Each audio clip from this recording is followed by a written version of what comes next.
A healthy diet, lots of fruit and vegetables, nuts and seeds, dairy, fish, lean meat, but sometimes they just don't fill you up. So what are some of those healthy, filling foods?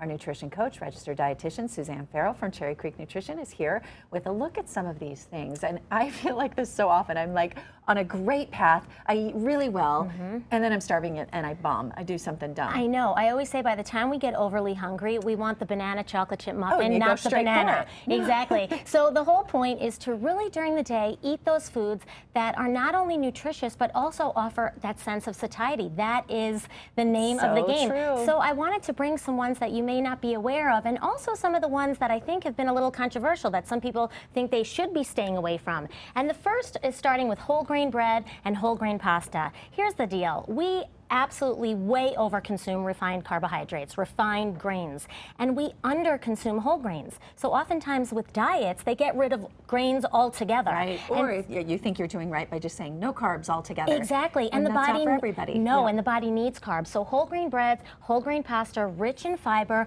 and some protein, and so it's really satisfying to include in the diet. So that's what you look for on the label is the whole grain Grain version, Okay. Absolutely. All right. I brought one of my favorite snacks. This is Gimme Organic Seafood Snacks or seaweed snacks, and basically it's snacking on seaweed. What do you do with it? It's very nutritious. Just eat it just like this, or do you put it on anything? Well, you could go anything? seaweed salad. You could go the snacks. Yeah, my kids, I can put that with their snack, with their lunch, and you just snack on it. Or there's also the nori sheets, and you can make your own rolls, put some sliced avocado in there and some hummus, roll it up. You could put meat in there and roll it up. That sounds really good. Yeah, and so the whole point is that the nutrition is there. It's got iodine, vitamins, minerals, protein, fiber, and it's just satisfying that salty, crunchy taste. It's a salty taste that we long for often. It's a great alternative. Good. Yeah, and so people I also feel are avoiding bananas, and so it's another carbohydrate that we think, oh, maybe I shouldn't have this as a snack, but all carbs aren't created equally, and snacking on a banana is way better than snacking on a cookie.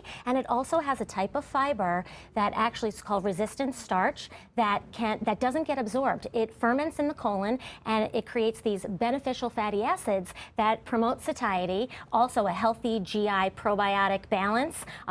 So yeah, and then we'll get to these quickly. Corn and potatoes, also very nutrient rich and rich in fiber, so very filling. And then whole fat dairy. So what I have is whole fat yogurt and whole fat milk. And this is not to say that it's better than the lower fat. It's just to say in some of the recent research, it's been linked to potentially decreasing risk of type 2 diabetes and obesity. So you don't always have to go for that low fat, especially in smaller portions like this. It's a good thing. Yes, it is satisfying. Yep, great advice today. You can find more advice in the Daybreak section of our website, kwgn.com. Tom? All right, it's almost 8 o'clock coming.